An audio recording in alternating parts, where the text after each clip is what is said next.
Yeah. My main role is to coordinate the various schemes that we have going on as an organisation. And some of those would be a long COVID recovery program, the Active Forever scheme, weight management, etc. Great, thank you. And Matt Hickey has just joined us from Abbeycroft. Hi, Matt. Can you hear us? Good afternoon. Yes, I can hear you. Matt, we're just doing quick introductions. Would you mind introducing yourself just for everybody's knowledge and give a little bit about your background? Yeah, sure. Matt Hickey, I'm Abbeycroft Leisure, and I'm the Health and Wellbeing Manager for the Leisure Trust. So I oversee all of our sort of health-related services, programs within our centres and wider. Nice to have you, Matt. So thank you for joining us today. What we're going to have a chat about today is health partnerships. It's a pretty hot topic across leisure at the moment. And what I'd like to do is maybe frame some questions at individuals, but it doesn't mean that other people can't come in and contribute to the conversation. So starting off with maybe you, Ben, if you don't mind, because you've been at Links Inspire for some time now and obviously developing the programme since day one. You've had exercise referral in some guys for many years now, and the scheme has gone from strength to strength. We know the suite that, the wellbeing suite and the wellness hub has developed over the last couple of years throughout COVID. But can you tell us a little bit more maybe about where it all started back in the day? Yes, so I actually picked up our exercise referral programs in about 2016 when our coordinator at the time was leaving the company to take on another job. My role at the time with the company was a disability sports coordinator, and I'd done some work with what was then the Shapemaster suite, and it just kind of fitted into what we were trying to achieve there. So I was asked to look at that program. So our previous program, which was a STEP program, was run at leisure sites twice a week for a 12-week course. It was very restricted in terms of what it could do.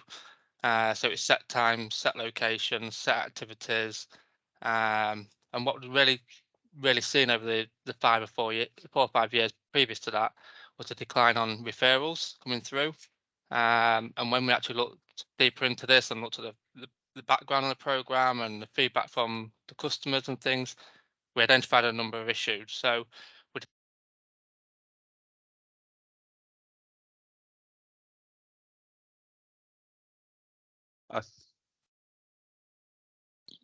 I've lost the mic. Himself. Yeah, sorry. I think he's back. Sorry, he's back. I'm back. Yeah, that's it. It keeps muting itself for some reason. I'm not sure what the issues are there. I don't know how much of that you caught and where I got up to. Sorry, do you want to start again? I think there's been a couple of technical issues, so apologies about that, Ben. Okay, yeah, so in 2016, I was asked to take a look at our referral program as part of my wider role as disability sports coordinator. The coordinator at the time was leaving the role, and it just kind of fits in nicely what we're trying to achieve with the Shapemaster suite. So the previous program was called our STEPS program. It was very restrictive in terms of the way it was set up. So it was set time, set activities, set location, run twice a week for 12 weeks. If you couldn't attend those sessions, you couldn't really fit it in elsewhere. And what we see as a result of that was a decline on referrals coming through from our health partners and practitioners locally. From the point of the first year was having 500 referrals to last year, we only received 80 referrals across the whole year. So we decided to overhaul the program, relook at it, listen to the feedback of our customers, our health partners, try and identify what these issues were. And then this is where we formed Active Forever, which is our current referral program. It's the umbrella term that we use for all of our referral programs now. And we just decided to look at what the barriers were previously, try and break those down and come up with a more flexible program that was tailored more to the individual. So there was no set times to the program. People could attend whenever they want, providing that we had a member of staff that was suitably qualified, which we decided that's something we want to try and push forward. So now in all our sites, there's a level 3 exercise referral pretty much on all the time. The program was before, in terms of steps, was linked to the GPs.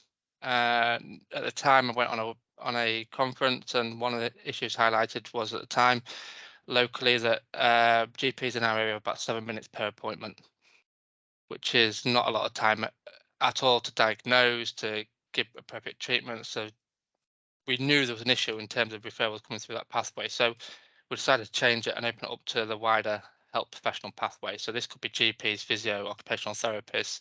Now it's social prescribing, wellbeing services. There's a wide range of a network that's much bigger than it was previously. And we're now, as a result of that, seeing a higher referral rate, higher completion rate, and higher retention rates across the board.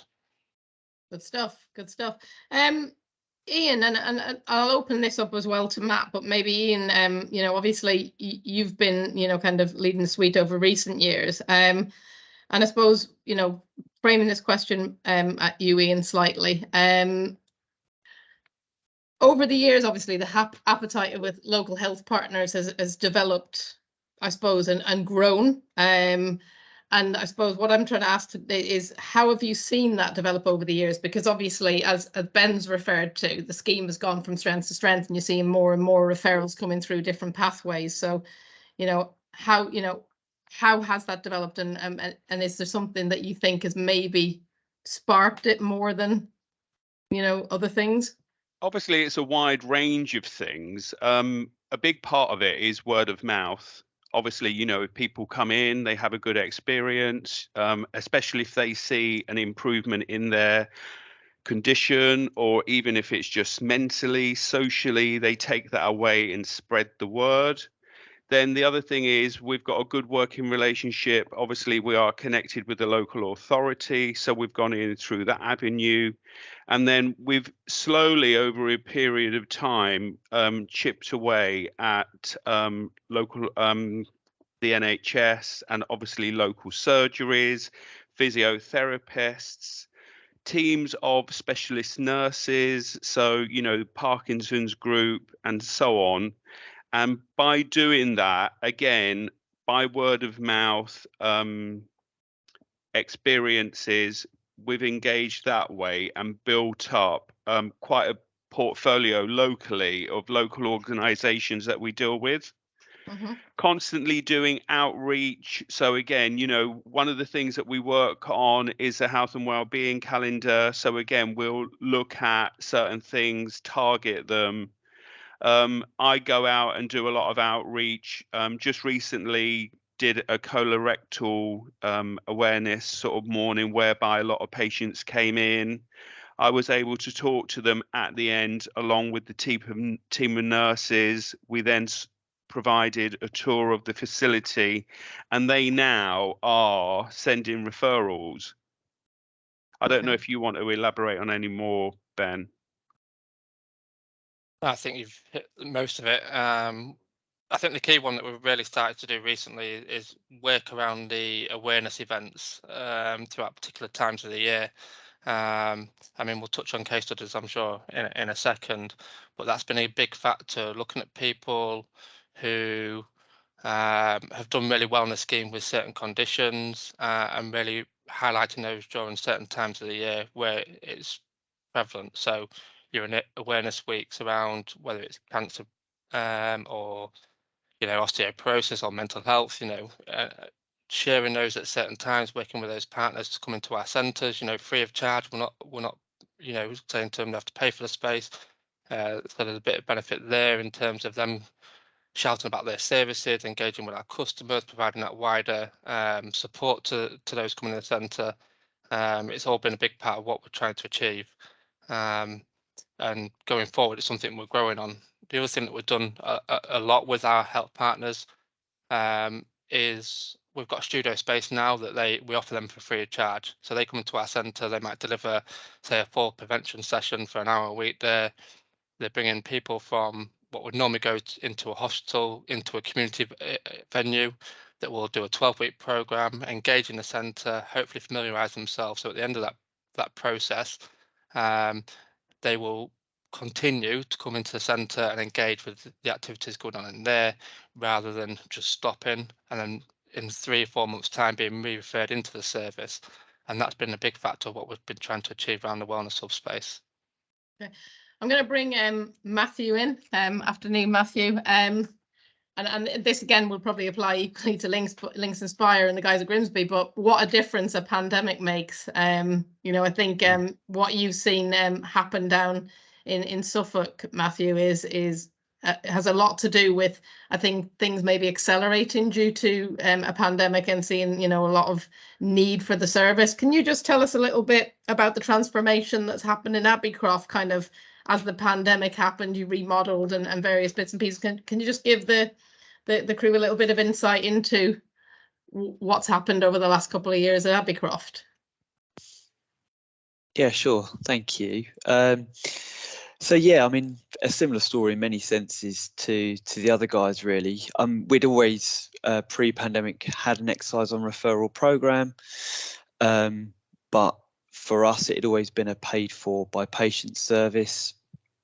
But we'd made a conscious decision well before the pandemic, in conjunction with a number of redevelopment and new build projects, that we were going to shift our focus towards health and wellbeing and engage with our health partners as much as we could. So we decided to invest in eGym and then ShapeMaster, it was at the time, as well as our self-centre brand, because we'd seen a real changing sort of local market, if you like, within health and fitness. Gym Group, Pure Gym had developed their local model, and as a leisure trust, we knew that, you know, we needed to adapt and sort of focus our model. So we'd already made some conscious decisions before the pandemic to be better fit for purpose, if you like, and be able to sort of develop that element of our service.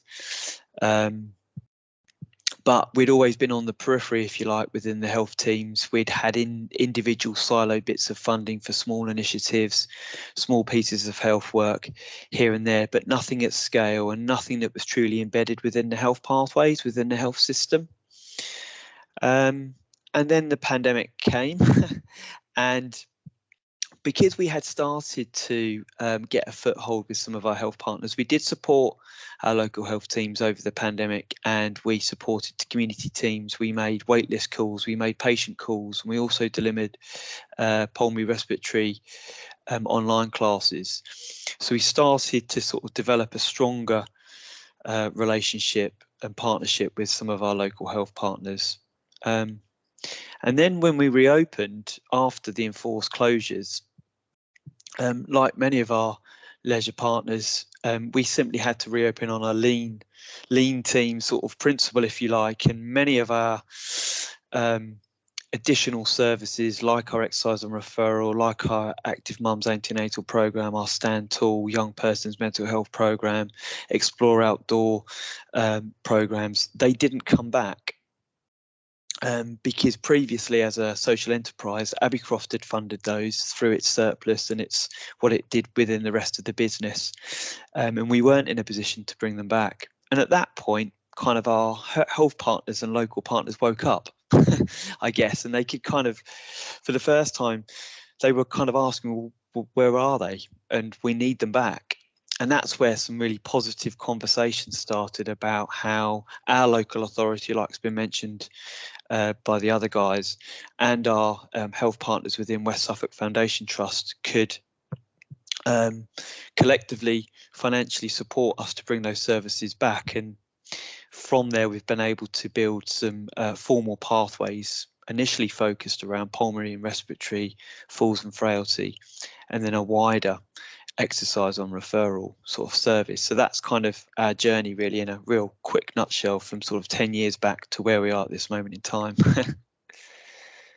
It's been a really interesting journey, though, and I think, you know, you're all talking about the same thing, how things have actually either escalated or changed over the years. And this is where, especially the last 2 years since the pandemic, and this is where I was referring to, obviously, the growth in Grimsby as well, in terms of the partnerships you've started and continued to develop. They've kind of escalated in the last 12, 18 months since centres reopened. Obviously, creating partnerships, you come across different barriers with different groups, sometimes because of the specific health condition, and not all partnerships are created in the same way. But I suppose I'll open this up to all of you guys. Is there kind of a consistent theme with what partners, in terms of how they approach you or how you approach them, or is it different depending on the medical condition, or are you seeing kind of just more and more acceptance that as it's working for more and more of these health conditions, that actually you're not having to jump over as many hoops to get acceptance from those groups? I don't know who wants to maybe comment on that one. I'll let you. Go on, Ben. Go on. I was going to say, I think every partner's different. That's what I would say. Every partner has a different need and a way of approaching things. I think the common theme throughout all our partners is that they want the people that are referring in, the patients, to manage their health conditions better, to stop some of that re-referral back into service at a time when they are stretched as a service. But how you do that is very much dependent on that partner. Some will offer funding, some won't. Some will offer training, some won't. Some are more open to working with you quickly. Some take a little bit of time to develop the partnership. I think everybody can see the value in it, particularly when we look at the case study elements and show what we can and can't do. But it's very dependent on the condition, the physio team, how stretched they are, where they sit within the NHS services, how big their community outreach teams are. Some will come in and do drop-in clinics. Some will just not have the capacity to come and do that and just want a referral straight in. So I think the way you approach things, every partner is different within the NHS local CCG. It's not easy, and it's trying to identify those. It's trying to identify those needs early on and recognise where the shortfalls are and how you can support them as an organisation. Okay. Matthew, just coming to you in terms of outcomes, and again, I'll open this the floor, but I'll just direct this initially at Matthew. Outcomes really matter for health partners, and we need to be able to report to them outcomes, and I think it's something that as the leisure industry we've spoken about for many years. But how do you measure outcomes, and how have you adjusted how you measure, or what tools you use, so that you can get the health partners on board and show them the results that you're getting with these patient groups? Yeah, thank you. So I think sort of taking a step back, what's quite interesting from what the other guys have said as well is it's one of the biggest challenges, I think, is initially gaining some sort of trust in our capabilities, our knowledge and our skills. And we'd fundamentally found that reoccurring kind of challenge pre-pandemic. So we'd actually decided to work with Suffolk County Council to build the exercise and referral accreditation, working with Right Directions and Quest to be an independent sort of assessment centre, just so we could start to collectively build some reassurance, I guess, in what we were doing, and that we were sort of somebody that they could have confidence referring patients to. So that was sort of one element, and I suppose that brings me round full circle to then the evaluation part. So then we collectively decided as a county to have one referral system and one evaluation and measurement sort of model as well, so that we could collectively at scale demonstrate the impact that we would be having. Because at the end of the day, as much as we're a huge advocate of case studies, real life stories, and bringing it to life, health still talks one main language, and that's statistical evidence.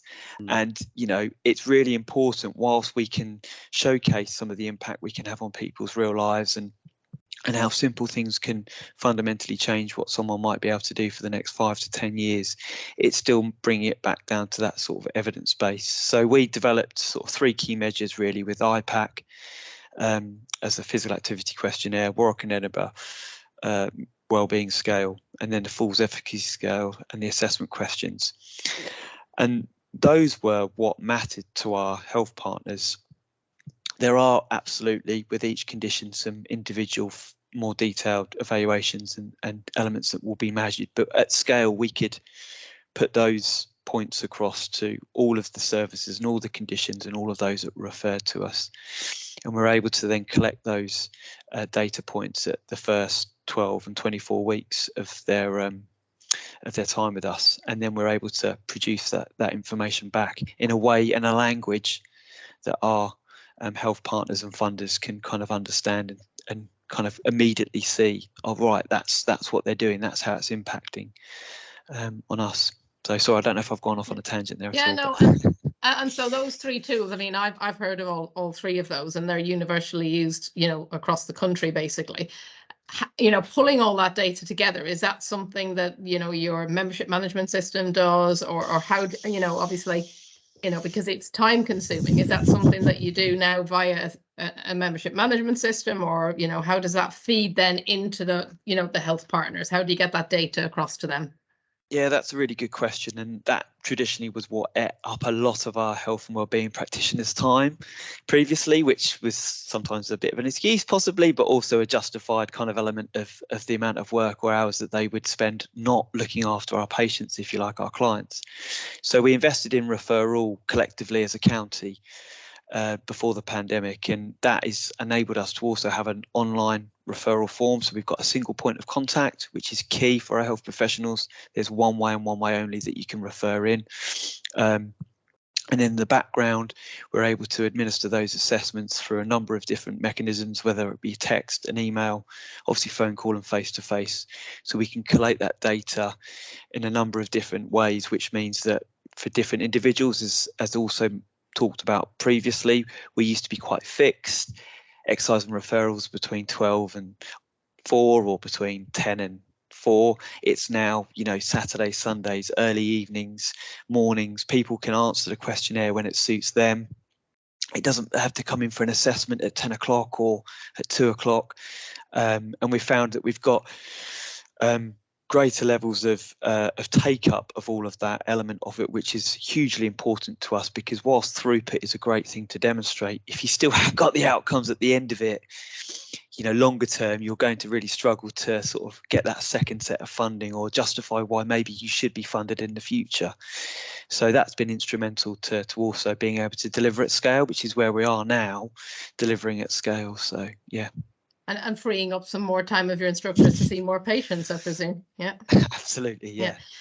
Do you guys at Links and Abbeycroft offer self-referral now, or is it something that you're considering for the future in terms of people going, as you said, online and being able to fill in a referral form, or does it still have to come from a health professional? We still are very much a case of not having self-referral. It is through a medical professional. So as Ben said earlier, it could be a link worker, it could be someone from weight management scheme, it could be a doctor, a nurse, a physio, but it cannot be the individual themselves, not at this point anyway. Whether or not we will go there in the future, I don't know, but not in the foreseeable, I don't think. Is that the same down at Abbeycroft, Matt? Yeah, absolutely. Yeah. We see that the health professional making the referral acts as a trusted referral. Yeah. Also for us, as we're now a funded service, it kind of mitigates some of the challenges that are there potentially for the service to be abused, or for people to be potentially getting access to the service for the wrong reasons. So that sort of acts for 2 reasons really. A, so we've got the quality of the information, patient information, etc., but almost as importantly actually to make sure the right people are being offered the opportunity to take the service. Okay. Just not taking a step back, but one of the things I just wanted to talk to you about, Ben and Ian in Grimsby, is that in the middle of the pandemic, you guys worked with the council and I think with Sport England to actually develop your wellness hub and wellness offering. And you've alluded into and Ben to the studio space that you have. And you've got a separate building now. Now, not everyone's going to always have that luxury, but you've got, you know, a really targeted building at, you know, developing that offering. Can you tell us a little bit more about the other types of things that you offer? in the scheme in terms of whether it's exercise classes, gatherings, the social environment that it's created? Just with regard to all the work that went on through lockdowns, that's down to Ben actually, because I was on furlough. But he very much still was in the workplace, and he very much did most of the work surrounding, funding bigs, etc. So I'll let him talk about that. But for me, when I came back, obviously the wellbeing hub, as we now call it, was sort of newly open or in the process of getting ready to be open. And what that did for us was bring it down onto the ground floor, which obviously offered greater accessibility to those with a need. No longer had to use a really old, antiquated lift. The other thing was obviously nice, fresh environment, big area. We were still able to maintain, good space, offering disability access, but also on the back of COVID, a lot of people still had major concerns about being too close. So we actually now are the biggest centre within the country for Inerva, and we're obviously really proud to say that, and also your centre of excellence. So when we were upstairs, we basically had 4 seated pieces of equipment. We now have 16. We had 6 recumbent pieces of equipment, which we still have. So for us, it's more than doubled the capacity in terms of appointments. We now offer appointments every 30 minutes for groups of 8 people. We have 2 different areas for the seated range. The beauty of that is one is a later version compared to the other. So we have a couple of different pieces of equipment in one area. One of the areas has a relaxer, and as you're most probably aware, due to some medical conditions, you aren't able to use it. If we do get someone come through who targets one of those medical conditions, we can refer them to the other room, which is studio area, which is brilliant because then they get the full range of the circuit.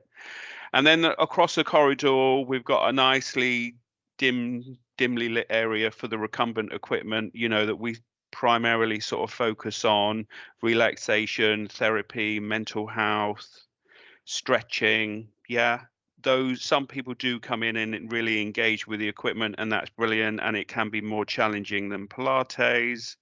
And I'm told that, by the way, from members. And next door, we are also now able to incorporate, as Ben mentioned earlier, a lifestyle studio. So we have a studio space, and we're able to bring in Parkinson specialist nurses. We're able to have awareness days going on. We do classes, disability sort of yoga, low level, etc. So that's the difference that it's sort of given to us. And the other thing is, because we've more than doubled the capacity, all of those extra people that we can engage with and make a difference in their daily lives. Yeah, to give you a bit of background on the journey we've been on, well, probably for the last 9 years, really. When I first started, we had a suite that was tucked up upstairs out of the way, boarded up so you couldn't look directly into the room. 25 members, only attending when there was a member of staff on.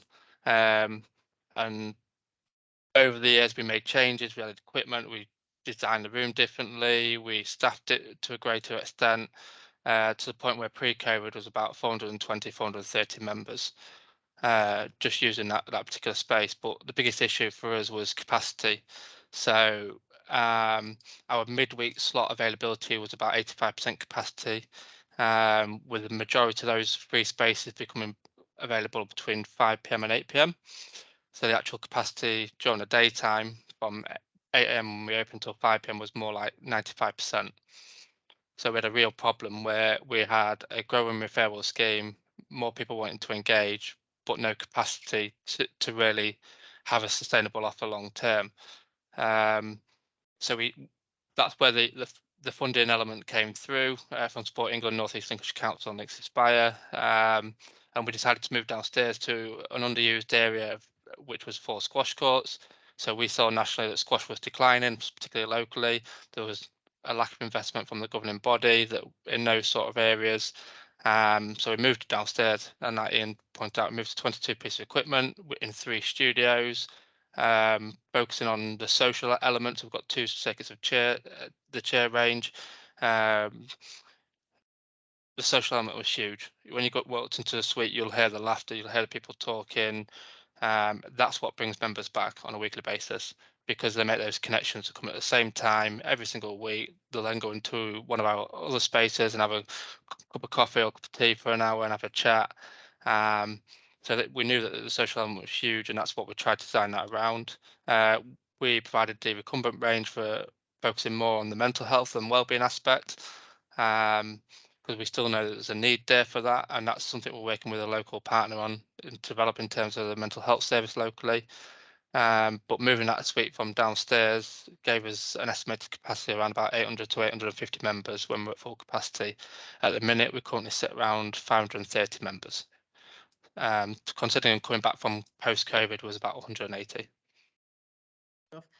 You mentioned the social element in terms of, kind of the setup of the suite, but I think in terms of the demographic that you're seeing and the people that come through exercise referral programs, they do in the main tend to be older.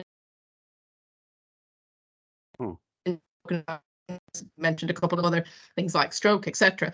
But I think, post-COVID, that social element's even more important to that demographic. Like for us who are on the call here today, we're getting out and about our daily lives as normal now, whereas there are still some of the older generation, particularly during the winter months, that are still struggling and are still worried about COVID.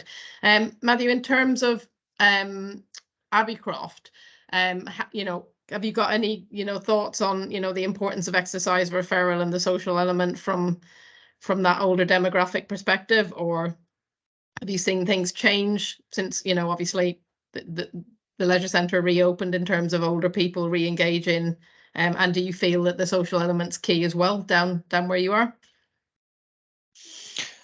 Absolutely. With regards to the social element, I think it is, as Ben said, that's actually the reason why they come back week after week. As much as we'd like to think it's our amazing programs or the sessions that we put on, I think it is absolutely the social element. What's really interesting though is when we were reopening and reopened, we were still delivering waitlist calls, etc., for the community teams. The desire of those individuals to come back and make kind of social human connections as opposed to the online offers that we could give them was overwhelming. And actually, they're extremely passionate and sometimes stubbornly keen to get through the doors and come and attend sessions. And absolutely, we have to be really mindful and conscious of the increased vulnerability that many of those individuals are kind of in that position whilst they're sort of attending highly populated spaces.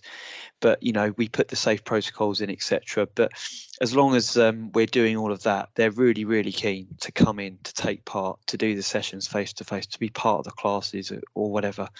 And in addition to that, I think when we spoke before, Laura, we have also introduced a rural community set of sessions and classes. So we do go out into, Suffolk's quite a rural place anyway by its nature. So we do go out and we deliver in a number of our sort of rural settings, the strength and balance classes. And again, it's an hour and a half. There's a half-hour tea or coffee at the end of it, and that's why they're there every week, if we're really honest with you. But we do get them to do some exercise as well. Just a couple more questions, and then we'll obviously open up to the attendees if they want to ask us some questions. But you've mentioned Ben and Ian, and we've done some work over the last year or two. The impact for partners is hugely important, and it's to engage with more and more health partners as we move forward. That's got to be the end goal. But it must be hugely rewarding to see end users progress every day. Have you found that telling their stories supports the expansion of your work that you do with health partners? Without a shadow of a doubt. Absolutely, without a shadow of a doubt. I obviously see members coming in every day through various avenues, either members, membership, or they come through on the referral scheme. It's me that initially makes contact with them. So I suppose, I would hope that I'm going to be friendly, inviting, welcoming, put any concerns that they might have at ease. And that's just on the phone. Hopefully, I'm going to give them an absolute thorough overview of what they are going to encounter when they come in, again, to allay any concerns. But then once they do engage and they then, come into an atmosphere that is welcoming right from the very get-go, the minute they open the door, we are a site that has an open arm policy.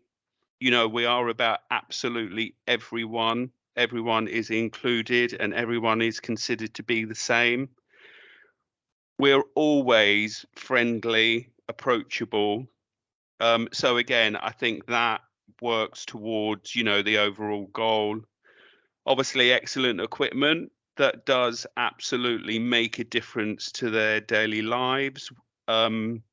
Regardless of what their achievement, their goal might be, it might be just to keep them ticking over, and it will absolutely do that. For others, it might be about, regaining strength or regaining movement that they might have lost due to a stroke. So again, we're going to be able to facilitate that. Good quality professional staff, again, appropriately qualified, again, that are engaging, take an interest. That's the thing. Take an interest. You build a relationship with these people, a connection. Without any shadow of a doubt, they become more than just members, and I'm sure we do to them. And then, as people work through the scheme or through the membership, to see them improving in whatever way it may be, and it might just be socially. And there isn't, when I say might, that isn't an appropriate word, because it's not just mine. That social element, as we've already discussed, is huge. So if that's what someone's coming in for, and they're achieving that, then they've ticked the box, haven't they? And so have we, to be enable them. So without any shadow of a doubt, people's recommendation, good news stories, other people find it inspiring, motivational, it sparks a thought in their head. I could do that. And that is the beauty, of the equipment, that it is so flexible and adaptable. It is available for everyone. I have not encountered anyone yet who has not been able to engage with the equipment at their level and then go on beyond that. I think from my point of view with it, we can sit here and we can tell you how fantastic the equipment is, how great the service is and that sort of stuff, but the customers sell it so much better than anybody else. Word of mouth is so powerful. The stories and the experiences that they've been through is tear-jerking at times. Some of the video case studies that we've had, some of the people that spoke on there about, how it's changed their lives. And it might be just about taking their grandson to the park on the bike or whatever it is and being able to walk alongside them, something that we've not been able to do before. It just, for us, it provides another element to our, it's a marketing strategy at the end of the day, but also, it makes it more relatable to somebody. Somebody can engage them and actually look at that person and go, if that's had an impact on that person's life to that extent, what can it do for me? And the other thing is that when they're managing certain health conditions, knowing that somebody else is going through a similar sort of experience to them and have come through out the other side and seen that journey they've travelled on is very important for somebody. Whether it's MS, Parkinson's, stroke, whatever the condition might be, if you can relate somebody that's going through that has been through that experience and see that the journey they've gone on and how they're managing their condition, I think that speaks volumes in terms of what we're about, what we're trying to achieve, and you know what that individual can achieve. So case studies are hugely important to us. You know, they're great for not just customers looking at the service, but also potential partners and funders to see what impact we're having. Obviously, the stats are very important alongside that, and making sure we can capture that and show that. But you know, what we're seeing a lot now is a lot of funders, help partners, other stakeholders want the case studies, they want the impact stories, because that's what they can shout about. You know, publishing those to the wider to show the impact they're having is much better than, say, a number on a page saying that this is how many people we've seen through the door and this is their journey they've been on. Somebody actually speaking about their experiences is much more valuable. Okay, great, good stuff. Matt, you can obviously, I'll frame that question at you as well, but just I know we're kind of running short of time, and there's another question I wanted to ask you, Matt, because you've recently undergone an external evaluation, and I was just wondering if you could tell us why, you know, why you feel, why this is important, not just for you as a team at Abbeycroft, but also why that type of, you know, evaluation is important for stakeholders. Yeah, so I mean, obviously, I'd second the comments really taking place around sort of case studies, and if you've got patients that are willing to sort of jump in front of a camera for a few minutes, or a few seconds, even just to talk about some of their experience, because it is hugely powerful. But also, as part of some of the funding we've received, West Suffolk Foundation Trust have completed a 6-month independent evaluation of our pathways, really. So yeah, the evaluation sort of included site visits, observations, patient interviews, in addition to sort of stakeholder and health team sort of feedback and insight, really. And overall, I think the clearest and loudest message was overall just positive impact and the positive responses that were received by all of those different individuals in the evaluation that was undertaken.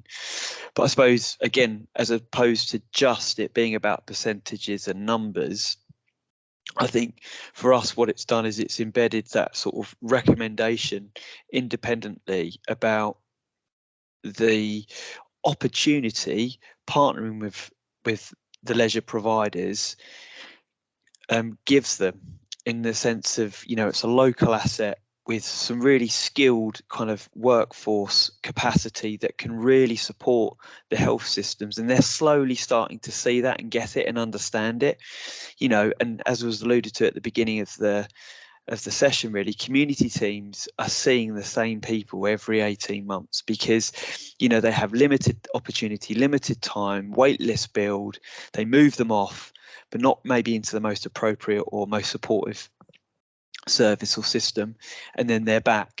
Now it's all culminating in a bigger approach with the social prescribing teams that we also work really closely with, and it's not all just about coming to us and taking part in our scheme. There's lots of other maybe more appropriate offers out there for people, but I think for us what the evaluation's done is kind of really reinforce that, you know, we're really good value for money.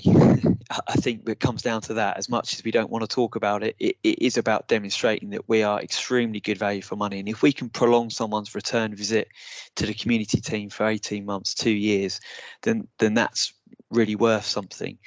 And what it's also now doing is opening up wider conversations to how could we develop as a community asset more, you know, to use our space more effectively to support the health system as a whole. And it's happening naturally through some of our new developments where we are actually in a hub situation where we have the secondary school, the health team, work and pensions, and all of those services within one roof. But it's still kind of a large sort of piece of work that's going to take years to evolve. But yeah, it's a really good step in the right direction, I'd say, for us. Right, thanks for that, Matt. Got a few questions coming in, if you don't mind. So you won't have prepared for all of these necessarily, but one of the questions that's come in, and this might be, you know, different for different partnerships, but specifically I've been asked, what outcomes are health partners looking for from leisure operators? Anyone want to take a stab at that one? I think just basically they're looking for improvements on the basic things that we would expect. So blood pressure levels, weight, BMI, yeah. And then obviously, if it's something more specific, I mean, we run a recovery program for COVID and social isolation, people's breathing capacity. Have you benefited them, cardiovascularly? So those type of measurements that we sort of capture at the beginning of someone's journey and then on the conclusion of the scheme, those sort of things without a shadow of a doubt. I think Matt touched on it earlier with some of the evaluation they collect. There's, every partner we work with probably wants something different in terms of the evaluation and wants certain measures. It's just not feasible. So what we need to look at is collectively the ones that do meet a lot of the criteria. So the Warwick Edinburghs, the Falls efficacy, those sort of things that are recognised by the CCG, the NHS, etc., and provide those alongside case studies and things like that. We do have a system which gives feedback to the referrer and tells them the progress and stuff, but it's very basic. We cannot show in detail everything you might want unless it's a specific scheme. So if you're delivering a cardiac rehab scheme, there'll be something completely different in terms of evaluation. But for generic exercise referral, it's probably a broad one that meets a lot of the different criteria across all partners rather than specific to that individual. Yeah, I mean, as you said, it's probably differs depending on the different program that's referring in. Yeah. Quick question, another one for you, but once individuals have completed the 12-week program, how do you maintain that social element to retain them as members and that ongoing kind of positive experience, or is that something that kind of starts to naturally flow? Any thoughts on that one? We just have a fluid transition from being in the Active Forever scheme straight into membership. So it's something that we would be talking about during the journey through the scheme. Obviously working towards someone going on to take out their membership, and as part of their final review in the scheme, would obviously hopefully encourage them to go on to take out membership. Failing that, maybe something going on within the community, because we do offer things within the community setting, or at the last resort, are they still going to be active, under their own sort of volition, really? But where possible, it's a fluid transaction from one to the other, and we offer then a discounted membership for having done the scheme. Great stuff. Anything with you, Matt, that you wanted to add to that? Yeah, I mean, similar really. We have a set of options really, so they can complete the 24 weeks. Then we do actually have continuation classes which are there specifically still to suit the pulmonary and the frailty class guys, but then we also have ongoing generic swim and referral, Otago classes, and then if they wish to and they've got the confidence and the ability and they wish to, more standard offerings in terms of the gym, the classes, etc., that are available, and they can be offered at concessionary rate and Inspire card rate, or there are now lots of individuals that are referred that are full and in-time work, which we are seeing a lot more of now since we've come out of COVID in terms of the type of referrals we see. So yeah, we have an option, if you like, for all. And then and then obviously what we would look to do is also encourage using the social prescribing teams to signpost people to other options if Abercroft wasn't an ongoing opportunity for them. It's probably one of those that as they progress through the weeks of the scheme, that you kind of get an understanding as to where they're going, what they're likely to do, and it's have you got something for them, or do they need signposting, I imagine. Matt, a question that's probably specifically aimed at you, because someone's asked about whether referral links in or integrates with your leisure management software. And I don't know what leisure management software you use, I think. So yeah, so sadly it doesn't at the moment. We use Legend, and we had worked with Legend pre-COVID to understand whether we could look for the API between the two, and it decided not to. So we do manage the two systems alongside each other, which does cause some challenges, but we're able still to use referral as our main kind of patient management system.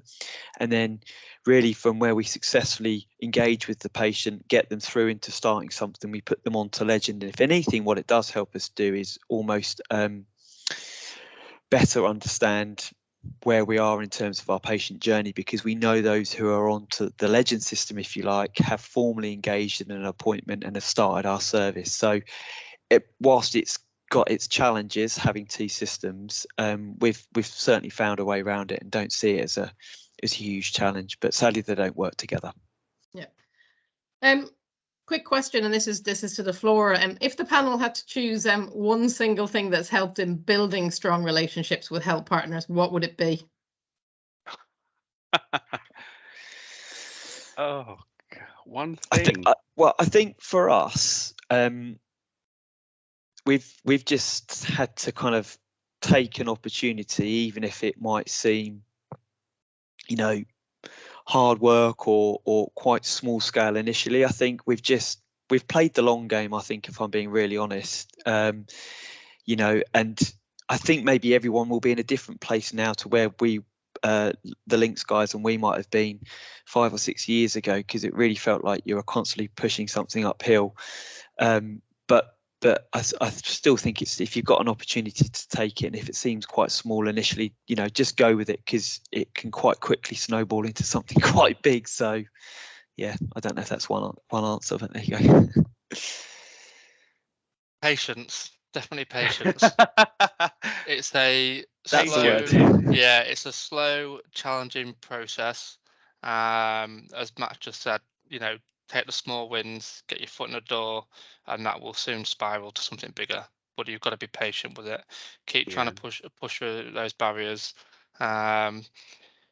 Understand what your goal is, what you're trying to achieve, and eventually, you know, you'll make those inroads. And by no means are we perfect in what we're doing, and we've got a long way to go on our journey. And I'm sure the same with Matthew.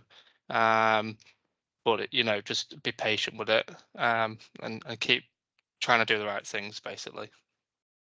I think one of the things I read recently, guys, was Mike Farrar had a really good interview, the new chair of UK Active, and obviously he comes from a health background, and what he said is, you know, that they see very, very sick people at their worst in the NHS, and leisure tend to see the people, you know, when they're at their best. And although we might be responsible for rehabilitating some of those people, I think it's an understanding, isn't it, that, you know, they really do deal with really sick people, and it's trying to help them understand how we as a service can support them for the right people. So you know, that patience that you've just mentioned in terms of the IENCE word rather than the end users and patients, I think is something that we're probably going to have to grin and bear for some time to come. And it's understanding their perspective to a certain extent. Yeah. Yep. Believe it or not, we actually have got someone on the call or someone on the webinar who's from Referral, and I believe it is on their roadmap this year to hopefully try and integrate with Legend. So I don't know if that helps with your little issues that you're still having, Matthew, or with the lady that's asked the question as well in the chat. Yeah, no, Referral have been brilliant, to be honest with you, as well, and it's sort of certainly been their goal to sort of work with partners as well. But yeah, I mean, we haven't seen it as an obstacle, I suppose, would be my only point. You know, we've just found a way around. I'd really like to thank you all for your time this afternoon. Is there anything you wanted to add or share with the group before we finish up, or are we done?